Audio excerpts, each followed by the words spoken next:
ৰাজ্যজুৰি এতিয়া পঞ্চায়ত নিৰ্বাচনৰ ব্যাপক তৎপৰতা গাঁৱে ভূঞে ভোটাৰৰ মন জয়ৰ বাবে সোমাই পৰিছে প্ৰাৰ্থী আৰু নেতাকৰ্মী গাঁও পঞ্চায়ত আঞ্চলিক পঞ্চায়ত অথবা জিলা পৰিষদ দখলৰ বাবে সৰ্বোচ্চ প্ৰকাৰে চেষ্টা অব্যাহত ৰাখিছে বিজেপি মিত্ৰজোঁটে আনহাতে মতানৈক্য সংঘাতৰ মাজেদি বিজেপিক প্ৰতিৰোধৰ চেষ্টা কৰিছে বিৰোধীয়ে 2024ৰ ছেমিফাইনেল হিচাপে বিবেচিত এই পঞ্চায়ত নিৰ্বাচনত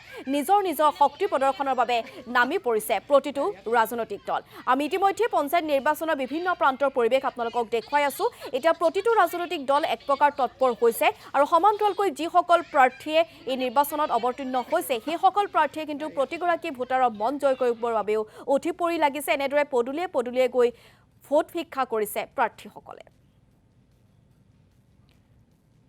আৰু গহপুৰৰ কিছু পৰিৱেশ আমি জানিবলৈ চেষ্টা কৰিম পঞ্চায়ত নিৰ্বাচনত কেনেধৰণে তাত পৰিৱেশ সৃষ্টি কৰিছে কেনেধৰণে তাত তৎপৰতা অৱলম্বন কৰিছে ৰাজনৈতিক দলসমূহে আমি জানিম আমাৰ সাংবাদিক পৰশ শইকীয়াৰ জৰিয়তে পঞ্চায়ত নিৰ্বাচনলৈ মাজত মাথো কেইটামান দিন থকা প্ৰাকখনত ইতিমধ্যে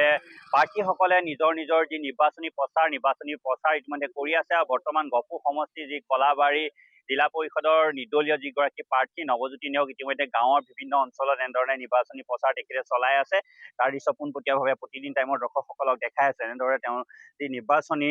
প্ৰচাৰ ইতিমধ্যে এনেদৰে কৰি আছে আৰু যিসমূহ গাঁৱৰ লোকসকল আছে লোকসকলৰ লগত তেওঁ নিজে আহি কথা বতৰা পাতি তেওঁ ইতিমধ্যে প্ৰচাৰ চলাই আছে মই পোনে আপোনাৰ ওচৰলৈ আহিব বিচাৰিছো যিহেতু দেখা পোৱা গৈছে বিভিন্ন গাঁওসমূহত আপুনি গৈছে প্ৰচাৰ চলাইছে আৰু প্ৰচাৰ চলোৱা মেথডসমূহ আপোনাৰ ব্যতিক্ৰমীভাৱে আপুনি লৈছে গাঁৱলৈ আহিছে জ্যেষ্ঠজনৰ আপুনি আশীৰ্বাদ লোৱাৰ কেনেদৰে এতিয়া ছবিখন কি দেখিছে যে নিৰ্দলীয় প্ৰাৰ্থী এগৰাকী আপুনি মই কলাবাৰী জিলা পৰিষদৰ নিৰ্দলীয় প্ৰাৰ্থী হিচাপে নিজৰ আগবঢ়াইছো কলাবাৰী অঞ্চলত সকলো চুকে কোণে ঘূৰিছো জ্যেষ্ঠসকলৰ আশীৰ্বাদ লৈছো আৰু কনিষ্ঠসকলৰ লগত লগ হৈ তেওঁলোকৰ মৰম আদায় কৰিবলৈ সক্ষম হৈছো এইকাৰণে সক্ষম হৈছো নৱপ্ৰজন্মৰ এজন যুৱক হিচাপে ওলাই আহিছো আৰু তেওঁলোকক প্ৰতিনিধিত্ব কৰিবৰ কাৰণে ওলাই আহিছো জ্যেষ্ঠজনক সন্মান কৰি আৰু কনিষ্ঠজনক মৰম কৰি ওলাই আহিছো কাৰণ যদি আমি যুৱ প্ৰজন্ম যদি ওলাই নাহো ভৱিষ্যতৰ কাৰণে আমি কি কৰিম গতিকে আমি আমাৰ নিজৰ পলিচি আমি নিজে তৈয়াৰ কৰি লৈছো গতিকে আমি নৱপ্ৰজন্মৰ প্ৰতিনিধি হিচাপে ওলাই আহিছো আৰু মোক অনুকৰণ কৰি আমাক অনুকৰণ কৰি যাতে নৱপ্ৰজন্মৰ ৰাজনীতিয়ে হওক সামাজিকে হওক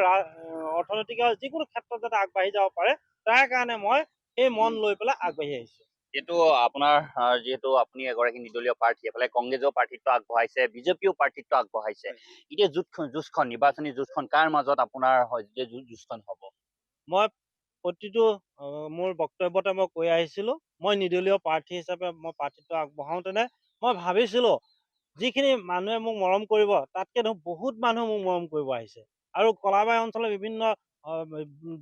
ব্যক্তিয়ে মোলে অলৰেডি যিমানখিনি মৰম আগবঢ়াইছে তাৰ উপৰি গোটেই গহপুৰ সমষ্টিৰ ৰাইজে আমাৰ প্ৰচাৰটো চাই আছে আমাৰ আমি যিবিলাক কৰ্ম কৰি আছো সেইবিলাক চাই আছে আৰু আমি জ্যেষ্ঠজনক সন্মান কৰিহে আগবাঢ়ি গৈছো ইয়াত কোনো ধৰণৰ আমি কাকো বেয়া শব্দ বা বেয়া ধৰণৰ আমি কোনো পলিচি লোৱা নাই গতিকে বিভিন্ন ধৰণে আগবাঢ়ি গৈছো আৰু বিশেষকৈ আমি নৱপ্ৰজন্মক বেছ কৰিছো আৰু নৱপ্ৰজন্ম আমাৰ এতিয়া টেকনিকেলি যিবিলাক কাম হৈছে আমি যিখিনি নতুন চিন্তা ভাৱনাৰে নতুন চিন্তা চেতনাৰে যিবিলাক কৰিব পৰা হৈছো কিন্তু আধ্যাত্মিকতাৰ জৰিয়তে আমি সেইবিলাক প্ৰকাশ কৰিছো আমি এতিয়া আপোনালোকে দেখিছে আমাৰ হৰিনাম হয় আৰু লগতে এটি গীত হৈছে মোৰ জীৱনশৈলীক লৈ পেলাই এটা গীত হৈছে জীৱনশৈলী লৈ এইটো কাৰণে গীতটো কৰিছো মই কিমান ষ্ট্ৰাগল কৰি জীৱনটো আৰম্ভ কৰিছিলো কৃষকৰ সন্তান হৈ তাৰ পৰা দুবেলা দুমুঠি খাবলৈ টান হৈছিলে সেই তেতিয়াৰ পৰা ষ্ট্ৰাগল কৰি এটা জীৱন লৈ পেলাই আজি সমাজৰ কাম কৰিবৰ কাৰণে আগুৱাই আহিছো বিভিন্ন সামাজিক ৰাজনৈতিক বা বিভিন্ন প্ৰেক্ষাপটত মই যেনেদৰে আগবাঢ়ি গৈছো ৰাইজক সেৱা কৰিবৰ কাৰণে মোকো যাতে যুৱ প্ৰজন্মই অনুকৰণ কৰি মোৰ যিটো ষ্ট্ৰাগল সেই ষ্ট্ৰাগলত যে অতিক্ৰম কৰিব পাৰি তাৰ কাৰণে মই বিভিন্ন চিন্তা চৰ্চাৰে আৰু ইয়াৰ গহপুৰৰ পৰিৱেশ দেখুৱালৈ এগৰাকী প্ৰাৰ্থীয়ে যিহেতু সমষ্টিয়ে গৈ এক প্ৰকাৰ ভোটাৰসকলৰ মন জয় কৰিবলৈ চেষ্টা কৰিছে আৰু নিজৰ প্ৰতিক্ৰিয়া তেখেতে সংবাদ মাধ্যমৰ আগত ব্যক্ত কৰিছে এনেদৰে এতিয়া প্ৰতিটো ৰাজনৈতিক দল প্ৰায় তৎপৰ হৈ পৰিছে পঞ্চায়ত নিৰ্বাচনৰ যি গৰম বতাহ সেয়া দেখিবলৈ পোৱা গৈছে প্ৰায় প্ৰতিটো প্ৰান্ততে